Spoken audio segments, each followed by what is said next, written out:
the curious music observers, the conference chamber aboard the Vorian. Flagship harmonic dawn hummed with the soft music, vibration of quantum stabilizers, a sound so familiar to Ambassador Kel 9 that he barely registered it anymore. Today marked something extraordinary in his 3-century career, first contact with a species calling themselves humans, representatives of the Solarian Confederacy. They controlled merely 2 star systems, barely worth a footnote. Galactic records, yet protocol demanded respect for all emerging civilizations.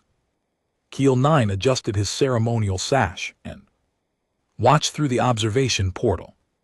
As the human shuttle approached, their vessel looked functional but unremarkable, built from basic alloys and powered by fusion engines that his own ancestors had abandoned millennia ago. These humans were technological infants taking their first steps into a cosmos far more complex and dangerous than they could imagine. The airlock cycled open with its characteristic whisper, and the human delegation entered. Kel 9 had studied their appearance through preliminary scans, but seeing them in person created a different impression entirely. They stood upright on 2 legs, covered in modest clothing that appeared both practical and ceremonial. Their faces showed remarkable expressiveness, eyes darting constantly, absorbing every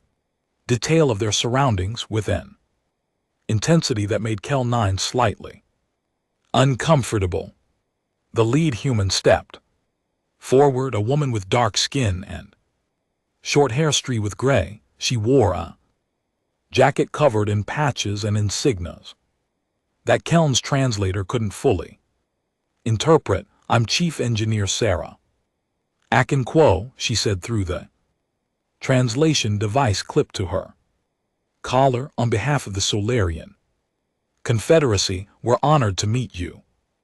Kel noticed immediately that her title was Chief Engineer, not Ambassador or diplomat. The rest of her team consisted of similar individuals: mechanics, technicians, system specialists, and construction supervisors. Not a single politician or noble among them. Strange, but not unprecedented. Some species valued practical knowledge over social hierarchy. "Welcome aboard the Harmonic Dawn," Kelm replied, gesturing with his 3-fingered hand toward the conference area. "Please make yourselves comfortable. We have much to discuss about trade routes, territorial boundaries, and mutual cooperation." Humans followed him, but their behavior became increasingly peculiar as they walked through the corridors. One of them, a man with a thick beard and calloused hands, stopped completely when a maintenance panel opened automatically. As they passed, he knelt down, examining the seam where the panel met the floor, running his fingers along the edge with a look of intense concentration. "My apologies," he muttered, standing quickly. "Never seen a pressure sensitive release mechanism that smooth before." Another human, a younger woman with bright orange hair, paused at a junction point where 3 corridors met. She stared upward at the ceiling panels, her eyes tracing lines that Kelm knew concealed power conduits and ventilation systems. She pulled out a small device and appeared to be taking measurements or making notes. Sarah noticed Kel 9's concerned expression. "Sorry, Ambassador, we're engineers by nature, can't help but appreciate good design when we see it. Your ship is absolutely magnificent." They finally reached the conference chamber, and Kel 9 began his prepared speech about galactic civilization, the Vorian collective's role as peacekeepers, and the opportunities available to humanity. As they expanded beyond their home systems, the humans listened politely, asked intelligent questions about territorial claims and resource rights, and seemed genuinely interested in establishing positive relations. But throughout the entire meeting, their eyes kept wandering. Kel-9 watched as the bearded man introduced as Master Technician James Reeves kept glancing at a wall panel near his seat. Finally, unable to contain himself, Reeves spoke up. "Ambassador, I hope this isn't too forward, but would you mind if I examine that access panel? I'm fascinated by the pattern embossed on the cover." Kel-9 blinked his large eyes in confusion. "The maintenance panel? I suppose there's no harm, though I'm not sure what you'll find interesting about it." Reeves practically leaped from his seat. He opened the panel carefully, revealing a neat array of crystalline fuses arranged in a specific configuration. His hands hovered over the components without touching, and he pulled out a small camera to take photographs. "This is incredible," he whispered, "the way you've organized the power distribution, the redundancy built into the system, the spacing for thermal management. It's elegant." Other humans gathered around, equally mesmerized by what Kel-9 considered utterly mundane infrastructure. They asked permission to examine door mechanisms, observe how the automatic lighting systems responded to movement, and even requested access to a utility corridor to see how pipes and cables were routed through the ship's interior. Kel-9 granted these strange requests, buoyed by their childlike fascination with basic systems. His aide, a young Warship named Telmfer, whispered to him, "Sir, is this normal behavior for first contact species?" "Every species has its quirks," Kel-9 replied diplomatically. "Perhaps they're simply overwhelmed by seeing technology more advanced than their own. It's harmless curiosity." The meeting concluded with agreements to exchange basic information about navigation hazards, pirate activity in nearby sectors, and potential trade opportunities. The humans thanked Kel-9 profusely, but he noticed they spent as much time thanking him for access to the maintenance systems as they did for the diplomatic information. As their shuttle departed, Kel-9 stood at the observation portal with "Telm for you creatures." Telm for commented, "All that interest in fuse boxes and door hinges."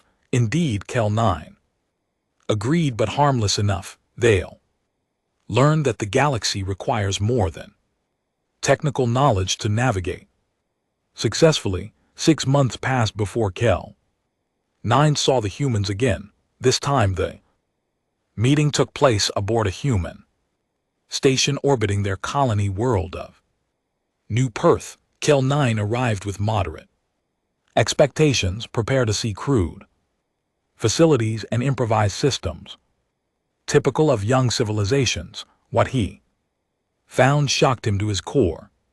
The station was still small and utilitarian compared to Vorian construction, but something about it felt disturbingly familiar. As he walked through the corridors with the same human delegation, now including several new faces, Kel-9 experienced a growing sense of déjà vu. The walls had panels with embossed patterns indicating maintenance access points. The patterns looked remarkably similar to Vorian designs, though not identical. When a door slid open ahead of them, it made a soft whisper sound almost exactly like the doors aboard the Harmonic Dawn, but somehow smoother, quieter, more refined.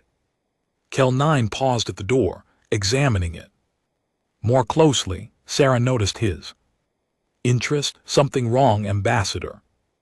No, this door mechanism seems very sophisticated for such a young civilization. Sarah smiled proudly.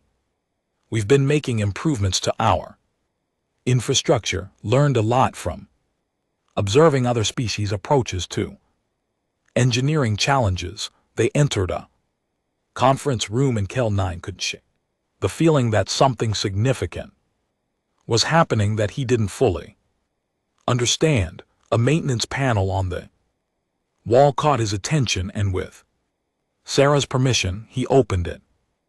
Inside, he found a fuse box configuration that made his breath catch. 12 crystalline fuses arranged in a pattern that maximized efficiency and thermal management with clear labeling and redundant pathways. It looked almost identical to Vorian design, but improved. The spacing was tighter, allowing more components and less space. The materials looked slightly different, probably human adaptations using their available resources. Where did you learn this configuration? Keon asked, his voice tighter than he intended. James Reeves appeared at his shoulder. Honestly, from your ship, Ambassador. That first meeting when you let me examine your maintenance systems. I've been a technician for 20 years, and I'd never seen power distribution that elegant. So I memorized everything I could, took it back to our engineers, and we figured out the principles behind it. Then we improved on it a bit. Hope you don't mind. Kel 9 felt his skin temperature drop. Yorsh, in response to shock. You memorized it just from looking? Well, all of us did, Sarah interjected. Every engineer on that delegation was taking mental notes. We compared observations. Afterward, reconstructed the designs, tested the principles, and adapted them to our technology level. Your ship's infrastructure taught us more about advanced engineering in 2 hours than we'd learned in decades of independent development. Keel 9 moved through the station in a daze, noticing more and more familiar elements. The pipe routing and utility corridors followed Vorian organizational principles. The cable management systems used similar hierarchical distribution methods. Even the way fabric dampeners reduced noise and mechanical systems showed clear Vortian influence. But everywhere he looked, the humans hadn't just copied. They'd adapted, refined, and in some cases improved on designs that Vortian engineers had perfected over centuries. All from observation alone, all from being allowed to peek inside a few maintenance panels during a diplomatic meeting. As Kel 9's shuttle returned to the Harmonic Dawn, he sat in silence, his mind racing through implications he was only beginning to comprehend. These humans weren't just curious, they were frighteningly intelligent, capable of reverse engineering advanced technology from minimal exposure, and driven by an insatiable hunger to learn and improve. He had made a terrible mistake during first contact, though he was only now beginning to understand exactly how terrible it was. The uncomfortable truth: Kel 9 couldn't sleep that night, a rare condition for Yorshan of his age and experience. He lay in his quarters aboard the Harmonic Dawn, staring at the ceiling panels that suddenly seemed less impressive than they had for the past 3 centuries. His mind kept returning to the human station, to those disturbingly familiar yet somehow superior systems, to the casual way Sarah Akono had explained their reverse engineering process, as if it were the most natural thing in the universe. The next morning, he called an emergency meeting with his senior staff. Captain Velnu, the ship's commander, arrived. Looking concerned, Chief Engineer Pra 7 came with a data tablet clutched in his. Primary Manipulator, Security Director. Thon 6 took her position near the door. Her expression unreadable. I need you to review something, Kel 9 said without preamble.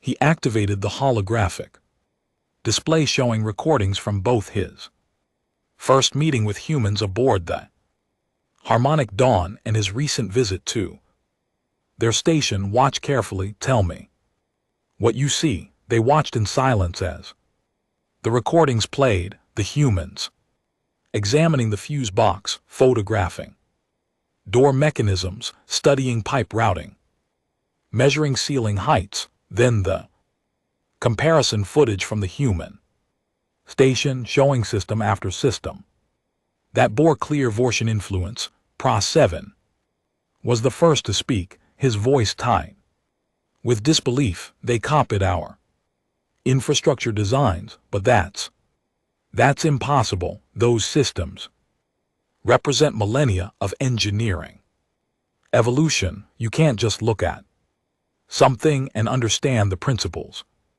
behind it. There are theories, mathematical models, material science, considerations, testing protocols, and yet they did it, Kellen replied. In 6 months they went from crude, fusion-powered vessels to incorporating advanced design principles that took our civilization centuries to develop. Captain Velu leaned forward, his crest flattening against his head in a gesture of concern. Ambassador, with respect, are we certain they merely observed and copied? Could they have stolen technical documentation, planted espionage devices, hacked our systems? I reviewed all security logs personally, Thon 6 interjected. No breaches, no unusual data access, no evidence of any covert activity. The humans did exactly what they claimed. They looked, they remembered, and they figured it out. A heavy silence fell over the room. Finally, Pra 7 spoke again, his voice barely above a whisper. Do you understand what this means? We showed them the fundamentals, cable management, power distribution, thermal regulation, structural reinforcement. We showed them the foundation that everything else is built upon, and they're learning at an exponential rate. Kel nodded slowly. I've been thinking about nothing else. We've encountered thousands of species over the millennia. Some were brilliant mathematicians, others gifted artists, some natural warriors or diplomats. But I've never encountered a species with this particular combination of traits: overwhelming curiosity, perfect observational memory, rapid analytical processing, and the ability to not just copy but improve upon what they observe. They're still primitive, Captain Velu argued. They have 2-star systems. Their weapons are crude, their ships are slow. Even with these improvements, they're at least a century behind us technologically, for now, Thonic said quietly. But at this rate of development, how long will that last? 5 years, 10? What happens when they observe our weapon systems, our shield technology, are faster than light drives? The question hung in the air like a toxic gas. Kel 9 had been asking himself the same thing since leaving the human station. Every galactic power controlled their technology jealously, sharing nothing with younger species until they proved themselves worthy through centuries of development and demonstrated responsibility. But the humans didn't need anyone to share anything. They just needed to see it, study it, understand the principles, and then make it better. I need to consult with the High Council, Kel 9 said. Finally, This is beyond my authority to handle alone. The High Council of the Vorshian Collective met in a chamber that had witnessed 10,000 years of deliberation. 50 of the wisest and most experienced Vorsians gathered physically or through holographic projection to hear Keln's report. He presented his findings methodically, showing evidence of human capability without editorializing or speculating. When he finished, the chamber erupted in debate. Some council members dismissed the humans as copyists without true innovation. Others saw them as a potential threat that should be contained or monitored closely. A few, like Keln himself, recognized something more profound and more troubling. High Councillor Merwin, the eldest member at nearly 4 centuries old, raised her hand for silence. Ambassador Keel 9. What is your recommendation? Kel 9 had prepared for this question, though his answer would shock many in the chamber. I believe we face an unprecedented situation. Humanity possesses a trait that may be unique in the galaxy, the ability to learn through observation at a rate that defies our understanding of technological development. We have 3 options. He held up one finger. First, we can attempt to limit their access to advanced technology, forbidding them from visiting our ships or stations. This will slow their development but create resentment and suspicion. It also assumes other galactic powers will cooperate, which is unlikely. A second finger. Second, we can treat them as a potential threat, monitoring them closely and preparing for possible conflict. This positions us as adversaries to a species that has shown no hostility and may force them to develop weapons technology defensively. A third finger. Third, we can embrace them as partners, accelerate their development under our guidance, and ensure that as they rise to power, they do so as our allies rather than our enemies. The chamber exploded in argument. Marwin raised her hand again.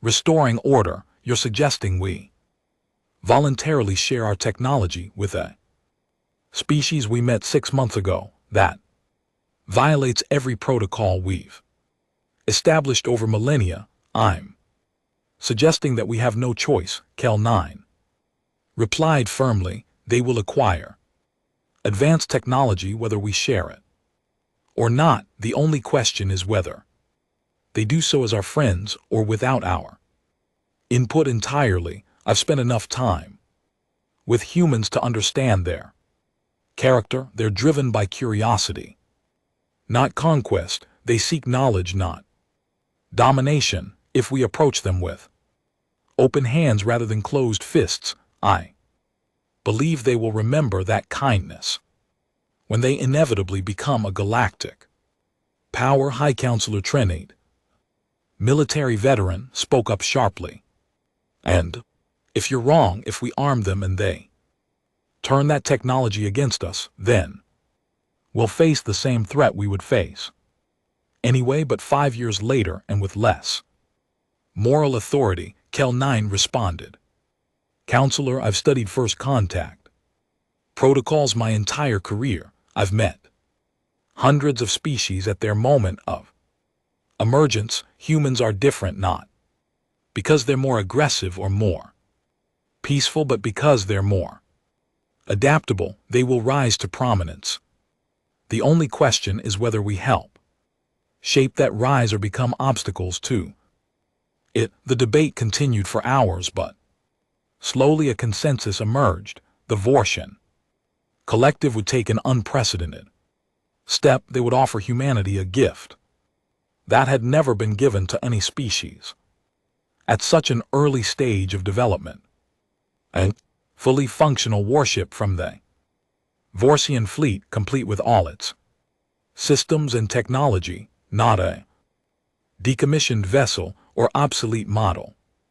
A current generation warship with advanced weapons, shields, and propulsion systems, everything humanity would need to study, understand, and eventually replicate. 3 weeks later, Kel 9 stood in the orbital shipyard. Above New Perth once again, beside him, Sarah Akinquo and the entire human engineering delegation stared through the viewport at the magnificent vessel. Suspended in the construction bay, the eternal resolve was a Warship strike cruiser 300M of cutting-edge military engineering. Its hull gleamed with adaptive armor plating, weapon ports, housed plasma cannons capable of cracking asteroids. The shield generators could withstand concentrated fire from entire pirate fleets, and its quantum slipstream drive could cross the galaxy in weeks rather than years. This is a gift from the Vorian Collective to humanity, Kel 9 announced formally. She's fully crewed with volunteers who will train your people in every system. All technical documentation is included. We ask nothing in return except your friendship and the promise that you'll use this knowledge responsibly. Sarah turned to him, tears streaming down her face. Ambassador, I don't understand. This is worth more than our entire civilization. Why? Kel 9 met her eyes, seeing the same fierce intelligence and curiosity that had first unsettled him 6 months ago. Because you're going to figure it all out anyway, Chief Engineer. You're going to take apart every system, understand every principle, and build something even better. I'd rather that happen with our blessing and our guidance than in spite of our opposition. He paused, then added quietly, and because when you do become a galactic power, I want you to remember which species believed in you from the beginning. James Reeves approached the viewport, pressing his hand against the transparent material. We in LT Unc and GT LL take good care of her, Ambassador, and we in LT Unc and GT LL make you proud. I know you will, Kel 9 replied. That's exactly what I'm counting on. As he watched the humans board their new vessel with the excitement of children receiving their first starship, Keln felt a complex mixture of emotions: pride at his people's generosity, hope for a future alliance that could reshape galactic politics, and a small amount of fear at what humanity would become once they fully understood the technology they just been given. But mostly he felt certainty that he'd made the right choice, certainty that humanity would indeed become a force in the galaxy, and certainty that when that day came, the Vorian Collective would stand beside them as friends rather than facing them as adversaries. In his quarters that night, Keln made a final log entry about the day's events. He ended it with a prediction that he knew would be read by future historians. Today, we gave humanity the keys to the galaxy. I believe that in 50 years they will not just unlock those doors, but rebuild the entire structure, and I believe the galaxy will be better for it. He closed the log and looked out at the stars, wondering what wonders and challenges the future would bring. Somewhere out there, human engineers were already taking apart their first Vorian fuse box, understanding its principles and dreaming of ways to make it better. The galaxy would never be the same. The end.